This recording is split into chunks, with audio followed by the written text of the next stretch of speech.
Hello everyone, welcome back to another episode of Technologyglance.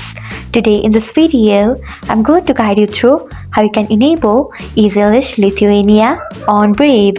So let's get started. Firstly, open Brave browser in your device.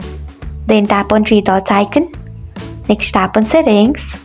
After that, tap on Brave Shields and Privacy. Then scroll until you find content filtering. Next tap on it. After that, scroll until you find EasyList Lithuania. Then turn on it by tapping on it.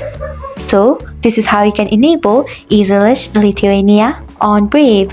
Thanks for watching. If you found this guide helpful, we would love it if you hit the thumbs up button below.